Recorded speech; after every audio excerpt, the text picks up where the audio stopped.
نہیں، آپ کو پڑھنے کے لیے دیے گا؟ اچھا بھائی، وہ خادم کو جو ہے صدارت بخشی گئی ہے اس کی، اور کیا بولوں میں، وہ اعلان اتنا ضروری نہیں تھا جو آپ دونوں کے حضرات کا پروگرام ہے، اس وجہ سے۔ اب میں جیسے آپ سے عرض کیا، یہ ہماری محافل میں جو آتے ہیں نمائندہ شخصیتیں ہیں، ایک ایک شخص اپنے اندر ایک انجمن بنا ہوا ہے۔ ابھی یہ تہذیب ادر کے حضرات بیٹھے ہیں، صدیقی صاحب اور ہمارے مخیت صاحب، یہ آغاز سے ہمارے ساتھ ہیں۔ ہدایت محی الدین صاحب، یہ آغاز سے، منیر صاحب، یہ ایسے میں کسی کا نام لوں، یعنی یہ لوگ شاید ہی مس کرتے ہیں، لیکن جو بہت ہی پابندی سے آتے ہیں وہ آج مس ہو رہے ہیں، اور وہ ہیں افتخار صاحب اور شمشاد صاحب۔ اتفاق کی بات ہے، پتہ نہیں کیا وجہ سے۔ دعا فرمائیں۔ کسی کو کوئی سوال تو کرنے ہیں؟ سوال کرنے ہیں؟ اچھا چلیے جی، چلیے۔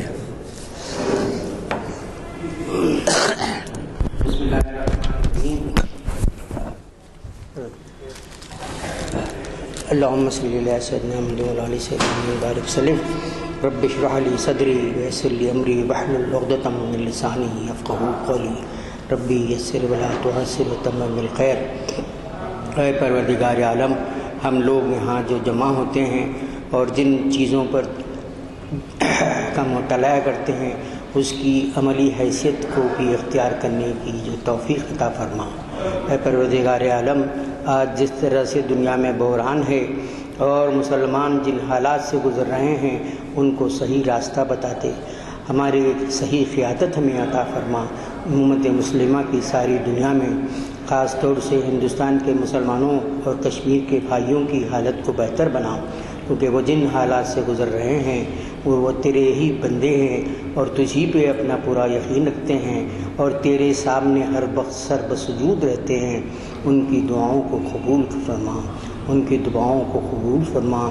فلسطین کے بھائیوں کی پچھلی صدی سے آج تک المناک صورتحال ہے، اللہ تعالیٰ تو تیرے ہم حضور میں ہمیں پیش کرتے ہیں کہ ان بھائیوں کو صحیح نجات دے، ظلم سے، سامراجیت کی کے جبر سے انہیں نجات دے۔ اے اللہ، ہم سب کو عالم انسانیت کی خدمت کرنے کا حوصلہ دے، اور تیرے ہی سب بندے ہیں، تو رب العالمین ہے۔ اے رب العالمین، اس دنیا کے امن کو برقرار رکھنے میں ہماری صحیح و کاوشوں کو کامیاب بنا۔ ربنا تقبل منا انک انت السمیع العلیم وتب علینا انک انت التواب الرحیم۔ صلی اللہ تعالی علی خیر خلق محمد وعلی آلہ اصحابہ اجمعین برحمتک یا ارحم الراحمین۔